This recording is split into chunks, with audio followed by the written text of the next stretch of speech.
many are still out of jobs and struggling due to the pandemic. Ramsey said that there are other issues in a person's life, like career or debt problems, if a stimulus check is that impactful to a person. Quote, that's not talking down to folks.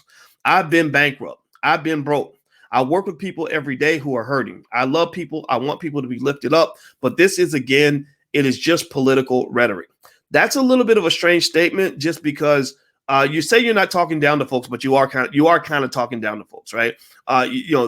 Because what you say matters more than what you say you said, right? Like if I say you're a terrible person, then I say, but I'm not trying to say you're a terrible person. No, you just said I'm a terrible person, right? So you can't sort of say something and then say you said something else and then think that because you said something else that you actually said something else, if that makes any sense. So you did sort of talk down to folks, right? And I know you've been bankrupt. We know you've been broke. Those are very good origin stories. I think that's great for what Dave does, right? He tells that story being broke and how he rose out of that, and that becomes part of his brand.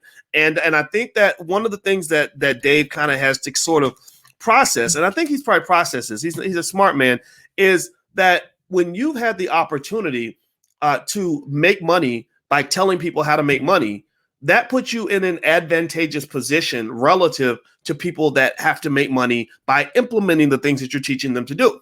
So, and Dave is in this category, I imagine, as well, where, I've made money as an investor, but I've also made money as a finance professor, right? I got my PhD.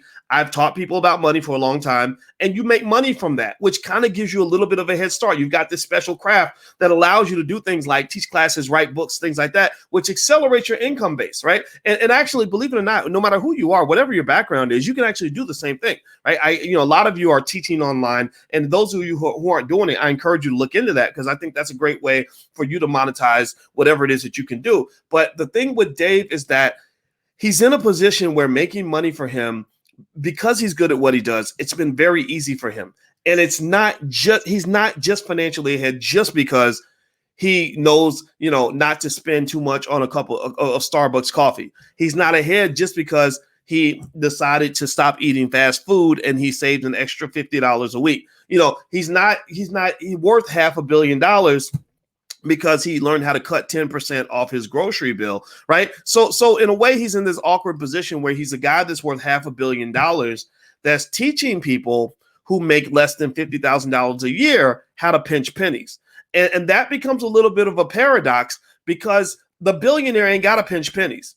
Dave ain't pinching. He's pinching stacks of money like Scrooge McDuck. Like he's trying to decide, do I get the $14 million mansion or the $12 million mansion? Right? He's going on vacation and spending $80,000 or $100,000 and doesn't even notice that he spent the money. Right? So that's a whole different reality from people that have been starved out during this pandemic. That's a whole different reality from people that really do have to sort of watch every penny that goes out the door. And so it doesn't mean Dave can't add value to that conversation, but you have to be very careful and very respectful. And so in a way, for example, it's like if I'm a scholar, right? And sure, I've been in the hood. I grew up in the hood.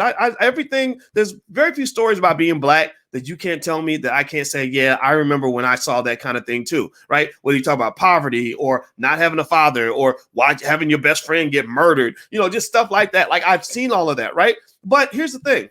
I'm not in the hood anymore, right? I'm not a hood dude anymore. I was able to get away from the hood. So while I can certainly add value, like I got a lot of hood guys that follow me. When I go to different parts, different places, they show that respect, and I show the respect back, right? I give the respect because I want to receive the respect, et cetera. And they hear me, right? But they also know I'm not a gangbanger. I'm not a Crip or Blood.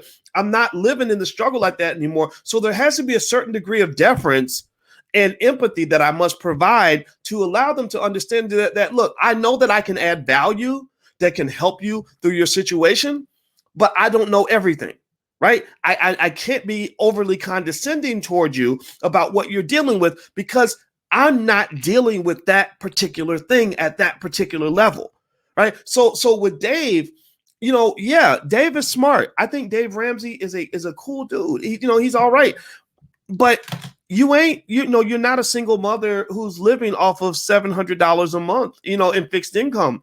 You're not somebody that's, been unemployed for 8 months who's trying to just get enough money to make sure that that you don't get evicted. So when you come and you say, Stimulus checks shouldn't be sent out because if you need that money, then basically you're kind of it almost sounds like Dave Ramsey was saying, like, if you need that money, then you're just a dummy. You're a bad person. You've made bad decisions, and that's why you're in that situation. And while we certainly know nobody's perfect, right? What tends to happen, what tends to occur, and I talked about this a lot when I wrote my book, What If George Bush Were a Black Man, years ago. I wrote it, 17 years ago, but it's still applicable.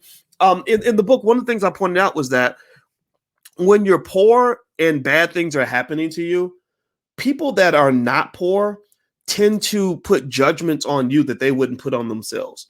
Like they will literally chalk up your whole situation to the fact that, well, you just didn't make good choices. You're not trying.